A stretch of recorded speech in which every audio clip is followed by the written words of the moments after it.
Katika video hii tutaongelea kuhusiana na chanzo, sababu ya jino kutoboka, chanzo cha jino kutoboka. Kitu gani ambacho kinapelekea mpaka jino linatoboka? Utakumbuka katika video iliyopita hapo nyuma, kwa mtu ambaye hujaangalia au ambao umeangalia utakumbuka, ambao hujaangalia unaweza kurudi nyuma ukaangalia. Tuliongelea mambo manne yanayopelekea jino kuweza kutoboka. Tukasema moja ni bakteria fulani katika kinywa, lakini pili tukasema sukari, especially sukari inayopatikana kwenye vyakula ambavyo vimesindikiwa kiwandani, lakini pia tukasema mtu mwenyewe jinsi alivyo, lakini mwisho tukasema muda.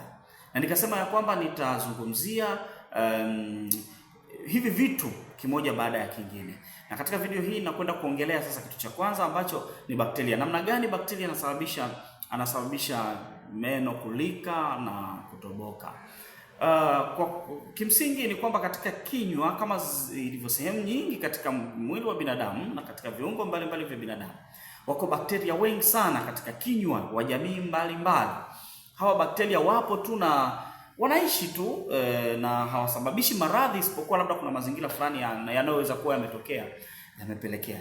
Sasa namna gani inatokea bakteria wanasababisha tatizo hili? Ni kwamba huwa wanazalisha acid fulani ambao hususan lactic acid ambayo huwa ina react na calcium kwenye meno na kusababisha jino linaanza kulika.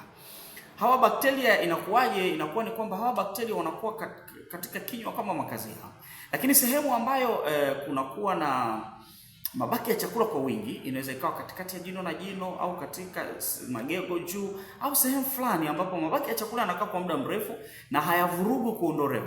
Yale yanakuwa ni makazi mazuri ya kudumu ya bakteria. Pale wanazaliana wengi, na kwa kuwa wanakuwa na makazi hiyo sehemu, wanakaa sehemu hiyo, basi ile asidi wanayoizalisha inakwenda direct kwenye uso wa jino na kuanza kureact.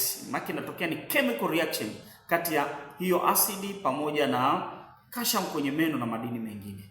Na kwa sababu jino limeundwa kwa madini hasa ambayo ni calcium, basi reaction inapotokea kati ya calcium na acid, basi hiyo sehemu inaanza kulika.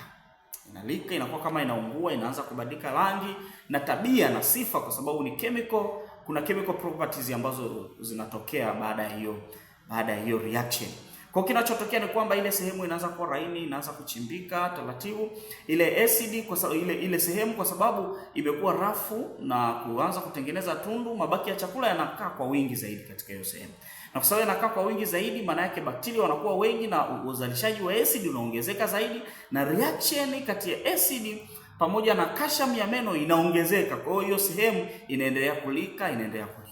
Na kwa sababu reaction inaendelea na inakwenda ndani zaidi, na kule ndani kuna tabaka laini ukilinganisha na tabaka la juu kabisa ni gumu, la ndani ni laini. Kwa reaction kule ndani inakuwa kubwa sana, jino linaanza kubadilika rangi zaidi, utaona linaanza kuwa jeusi, na mwisho wa siku katika kutafuna, kwa sababu ile sehemu imekuwa laini, ndio kunaweza ukatokea tundu likawa limetoboka.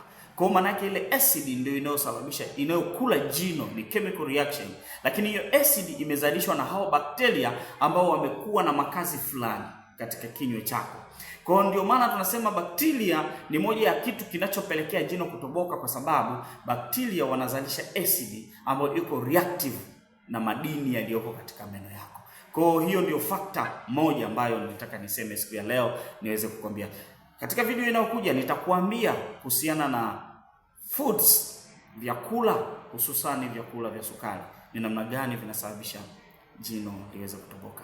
Endelea kunifuatilia uweze kupata shule. Ikiwa una jambo la kusema, wasiliana nami. Ikiwa unahitaji consultation, wasiliana nami. Asante sana.